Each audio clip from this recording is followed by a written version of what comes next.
Alright, what's going on everybody? Welcome back to the channel. This is Tyler from SSCYugioh, and today we have an updated deck profile from my Odd-Eyes Performapal Magicians. But this time they're a little bit different. I added some empowered cards. This now makes them the Empowered Odd-Eyes Performapal Magicians. There's another guy out there who did this deck profile. I took a little bit of his ideas from his deck profile, but I also worked in my own version.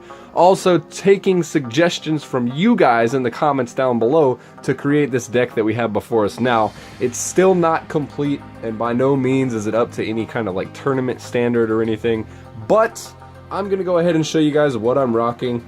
And maybe you guys can make your own Odd-Eyes Performapal Magician, whatever kind of deck profile you want out of it. And yeah, this will give you an idea of how to do it. So anyways, we're going to jump straight into it.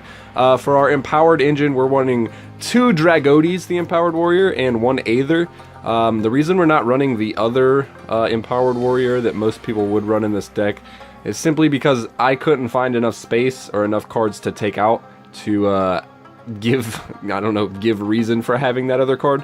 It's really not that great of a card, but this one works pretty well with the Odd-Eyes, Dragons, and Magicians. I believe it allows you to get a warrior or spellcaster type monster, which is awesome, and Aether obviously is a banishing card. So on to the next section. We're running a very small Magispector engine, 1 Raccoon and 1 Kieran. Obviously you need Kieran in the deck. It's absolutely broken. It's limited to 1. You could put in a couple more Raccoons to get the 3 up there if you want, but like I said, I had a lot of trouble trying to figure out what to take in and what to put in and what to take out. So I decided just to run 1 Raccoon. Next up, for our Odd-Eyes engine, we're running 3 Odd-Eyes Pendulum. Very good card. Obviously it's the card that keeps the deck together, kind of the main theme of the deck. 1 Mirage Dragon and 1 Odd-Eyes Performapal Odd-Eyes Unicorn. These are all in here because you need targets for Sky Iris, which is your field card. So very small Odd-Eyes engine. Next up, we're going to go on to, I believe, the Performapal. Also another very small engine. Like I said, I had a lot of trouble taking stuff in and putting stuff out, whatever, all that. Skull Crobat Joker, obviously, and 2 Pendulum Sorks. I find that I don't need 3 most of the time. 2 works pretty well, so we're just sitting at that. And obviously we have the Performapal Odd-Eyes Unicorn, which could count as a Performapal, so we'll just set it over there with the rest of those. Next up, we have, I believe, the Magicians, which is a big chunk of the deck, definitely. We have 1 Dragon Pulse Magician, 1 Oaf, 1 Zhang Ke for our Odd-Eyes Rebellion Dragon combo. This is a card you guys suggested, so I put it in the deck. 1 Noble Dragon. You really only need 1 of this guy. You could run 2, you could run 3, but honestly, running 1, it's pretty solid. It's going to come back. You could use your 4s to make your 7s, or you could use his hand or graveyard effect, whatever you want. 1 Wisdom Eye, because he's limited to 1, he's really good. And 3 Dragon Pit, obviously for popping spells and traps. The Magician build is definitely the biggest build of the deck. They are pretty awesome. They all revolve around each other and kind of do their own thing, so it's very cool to have all of them in there. And next up we have kind of just like the single kind of one-off monsters and a couple of obvious reasons. Luster Pendulum, this is a card you guys asked me to add in, so I went ahead and did that. Very good card, allows you to make Ignister and all that stuff. Very awesome. I bumped this down to 2 because I felt that I really wasn't needing the 3rd one, as I have like Sky Iris, and then this card allows me to search. Skull Crobat allows me to search. Performapal, they all allow me to search. This is still very good. I would definitely say 2 is the minimum you want to run. 3 is probably optimum, but like I said, had a hard time taking stuff out. So next up, we've got our Archfiend Eccentrix. Still running 2 of her. Very awesome card. Very broken. You know, you could pop a spell and trap, or you could pop a monster. And our 2 Mist Valley Apex Avions. Broken card. Might get hit by the ban list. Let's hope not. Very good. But 2 of those and 2 Archfiend definitely brings the deck together, and kind of secures your victory, because Mist Valley can negate, you know, and Archfiend can target and destroy spell trap and monster. So very cool cards. This is just the monster build that I'm running.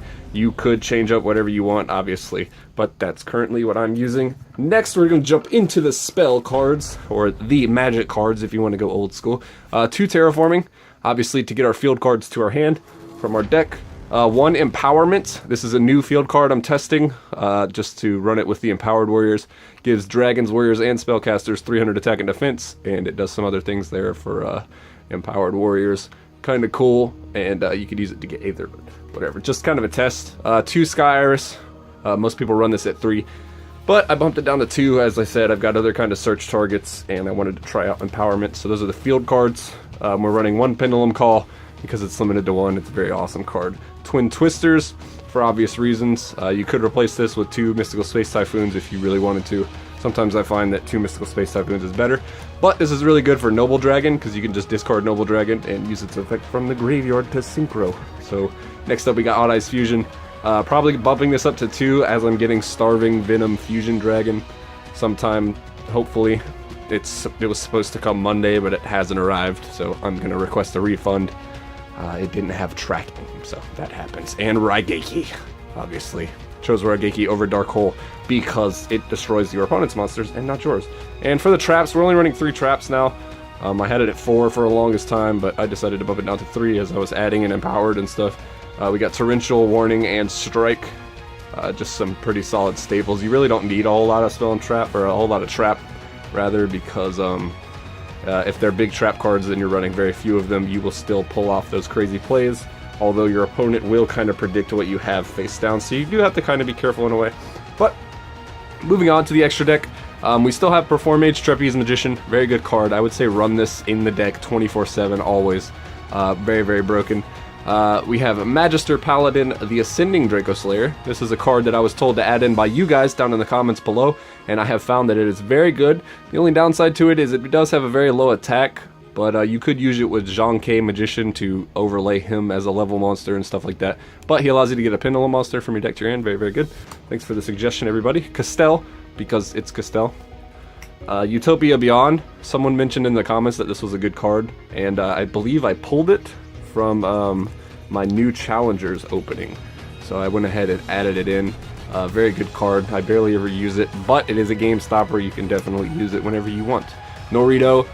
Just to negate a spell and trap. I only have 3 level 6 monsters, so very minimal level 6s. As you see, I'm only running 2 level 6s, or rank 6s rather.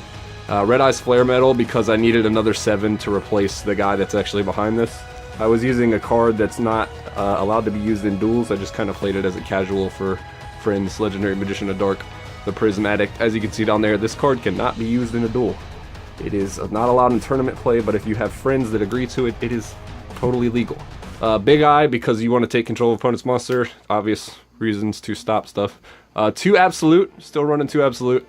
Very good card. You could run it at 3 even, but I like to run it at 2 just to have more options. Odd-Eyes Rebellion. This is the card that works with Yugioh Magician.